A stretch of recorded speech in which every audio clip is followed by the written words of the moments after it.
저희 고시원에 조현병 환자분이 생활을 하셨는데 저도 조금 겪어봤지만 그분이 술만 드시면은 복도를 돌아다니면서 엄청 밤마다 막 시간 관계없이 복도에 나오셔가지고 혼자 욕하시면서 막 큰 소리 내시고 그렇다 보니까 그분을 제가 없을 때 좀 케어하기가 좀 많이 힘들었어가지고 또 그런 단점들이 있었고 그거는 어떻게 해결하셨나요? 제가 출근을 했을 때 네. 따로 불러가지고 그분하고 대화를 해서 자꾸 이런 식으로 하면은 다른 곳으로 좀 갈 수밖에 없다.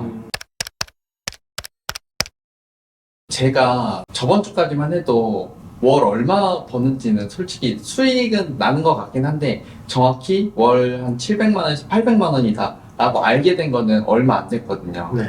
왜냐면은 제가 그렇게 막 계산적이고 좀 그런 성격이 아니다 보니까 이게 어떻게 보면 이런 일을 하면서 좀 독이기도 한데 그냥 좀 수익권에 들어왔다고 생각을 하면은 저는 그대로 그냥 어떻게 하면 더 많이 불릴 수가 있지, 더 많이 벌 수 있지 그렇게 생각하다 보니까 어느 정도 일정 금액이 올라왔을 때부터는 그 뒤로는 크게 많이 생각을 안 했던 것 같아요. 내가 얼마 벌고 있구나. 네, 어떤 느낌인지 알아요. 네. 왜냐면 사람 에너지를 사용할 수 있는 하루에 그게 정해져 있잖아요. 네. 굳이 이걸 신경 안 써도 어차피 돈은 벌릴 거잖아요. 네. 저도 비슷하게 이 생각은 잘 안 하거든요. 어차피 나한테 들어오는 돈이잖아요. 네. 그걸 쓴다고 막 드라마틱하게 변하지는 않을 거예요. 그걸 네. 신경을 안 쓴다고 해서 네. 차라리 이 에너지를 오히려 도전하는 데 더 쓴다는 얘기잖아요. 네, 맞습니다. 저는 좀 도전하는 삶이 많이 중요하다고 생각을 하는데 생각에서 멈추냐 아니면 그거를 실행을 하냐 이 차이인 것 같습니다. 저 같은 경우는 많이 좀 두렵기도 하고 리스크라는 게 아예 0%는 없으니까 그거에 있어가지고 많이 두렵고 그랬었는데 그거를 극복하고 좀 실천을 하고 환경이 그렇게 바뀌다 보니까 행동도 그 환경대로 바뀌게 되고 이 행동이 바뀌니까 저의 미래가 많이 바뀐 것 같습니다.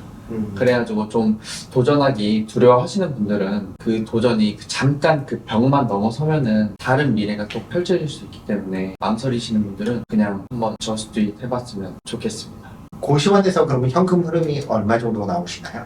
월 500에서 평균적으로 550만 원까지 나오고 있는 것 같습니다. 그럼 혹시 투자금을 여쭤봐도 되나요? 네, 투자금이 제가 한 1억 2천 정도 들어가서 인테리어 비용까지 해서 한 2천 정도 더 들어가서 한 총 1억 4천 들어갔습니다. 그리고 월세는 얼마 정도 지금? 월세는 월 300만 원 정도 내고 있습니다. 부가세까지 포함해가지고 네. 네. 그러면 그 300을 빼고도 지금 순수입이 500에서 550만 원 정도 나오고 있는 것 같습니다. 호실이 몇 개 호실인가요? 저희 고시원 같은 경우는 49개 호실로 그 미니룸으로 올 미니룸으로 지금 네, 운영하고 있습니다. 혹시 고시원을 하시면서 네. 장점과 단점이 있잖아요. 네. 어떤 투자든 장점과 단점이 있는데 네. 네.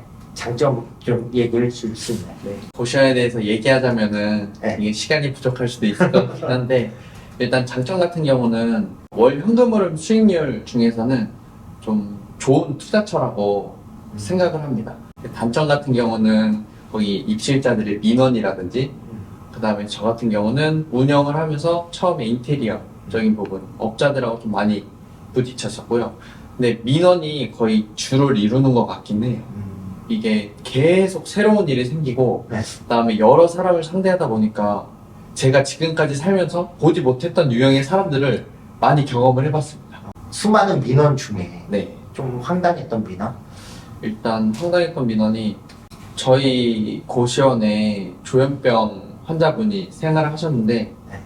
저도 조금 겪어봤지만 그분이 술만 드시면은 그렇게 복도를 돌아다니면서 엄청 밤마다 막 12시, 1시, 2시, 4시 시간 관계없이 복도에 나오셔가지고 혼자 욕하시면서 막 큰 소리 내시고 그렇다 보니까 그분을 제가 없을 때 좀 케어하기가 좀 많이 힘들었어가지고 또 그런 단점들이 있었고 그 다음에 그거는 어떻게 해결하셨나요? 그거 같은 경우는 제가 그분을 따로 제가 출근을 했을 때 네. 따로 불러가지고 그분하고 대화를 해서 자꾸 이런 식으로 하면은 다른 곳으로 좀 갈 수밖에 없다. 좀 그렇게 좋게 얘기를 해가지고 그분도 그때 저랑 얘기를 하고 제가 근데 너무 막 쏘아붙이듯이 얘기를 하지 않고 좀 인간적으로 얘기해서 그런지 그분도 좀 그 부분에 대해서 많이 조심을 하려고 하고 있고 근데 또 오늘 인터뷰 촬영하는 오늘도 또 계속 어제부터 그분도 안 좋으시는 것 같아요. 네. 그래서 그래가지고 오늘도 말씀을 나누고 왔는데 또 만약에 이런 일 반복되면은 그런 분들에 있어서는 좀 퇴실을 유도를 하는 게 하나의 방법, 제일 좋은 방법이라고 생각을 합니다. 그리고 또 다른 것들은 또 입시일자들이 실내에서 흡연을 하시는 분들이 또 많으세요. 그렇죠. 네. 그리고 또 방문을 다 닫고 흡연하다 보니까 또 잡기가 조금 쉽지는 않고 근데 또 그런 부분 때문에 화재 경보기라든지 아니면 화재 위험이라든지 그런 위험들이 좀 많이 노출돼 있거든요. 그래서 저 같은 경우는 비흡연하다 보니까 그냥 지나가다가 약간 냄새가 나면은 바로 찾을 수 있긴 한데 근데 만약에 흡연하시는 분들이라면은 좀 그런 부분에 있어서는 찾기 힘들지 않을까라는 그런 생각도 많이 했었습니다. 휴지가 제공을 하고 있는데 저희가 통째로 아예 가져가셔가지고 생활하시는 분들도 계시고요. 입시일자들에 대한 편의를 최대한 받으려고 해서 그릇이라든지 컵이라든지 그런 것들을 한 10개 정도씩 배치를 했는데 지금 1개 남아있습니다. 모자르다고 생각하면 네. 다 자기 방에 쟁여놓는 스타일들이 은근히 많은 것 같아요. 네. 고시원에서는. 네. 네, 오히려 더 쏟아 부으면 이거 내가 안 챙겨도 오히려 더 있구나 네. 하면 오히려 사람들이 이제 다시 꺼내 오는 것 같아요. 네. 사람들이 좀 많다 보니까 네. 저희는 좀 비품 같은 것들이 좀 빨리 떨어지더라고요. 그래서 저도 최대한 그분들한테 불편함 없이 하게끔 하는데 그 잠깐도 못 참으시는 분들이 많아서 한 번에 전화가 엄청 많이 올 때도 있고 네. 또 그런 애로사항들이 많이 있긴 합니다.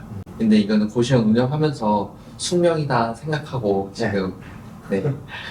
해나가고 있습니다. 그러면 고시원을 창업에 좀 관심이 있으신 분들이 있을 거예요. 네. 그럼 혹시 그런 정보를 좀 드릴 수 있나요? 네. 제가 알고 있는 선에서는 네. 충분히 다 그런 정보들을 드릴 수 있습니다. 제 댓글창 링크에 남겨놓을 테니 혹시 고시원 창업에 대해서나 운영 부분에 대해서 궁금하신 부분이 있으면 아래 링크를 통해서 이도현님한테 문의를 하셔도 될 것 같아요. 네.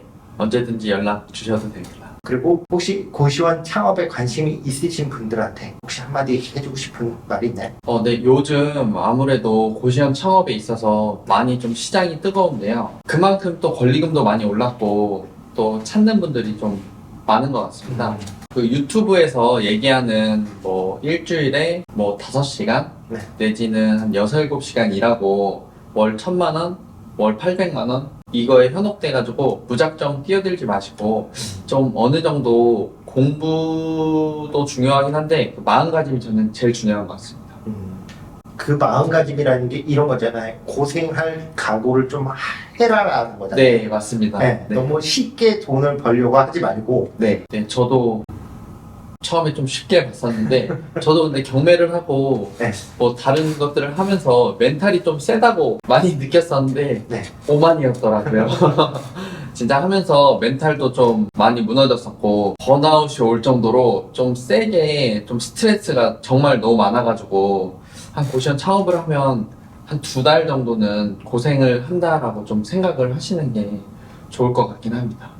마지막으로 제가 드리고 싶은 말씀은 쉽게 돈 버는 건 없는 것 같습니다. 저도 네, 솔직히 유행을 바라던 사람이었고 네. 근데 한 번, 2번 그것들을 경험하다 보니까 모든 일에는 대가가 따르는 것 같더라고요.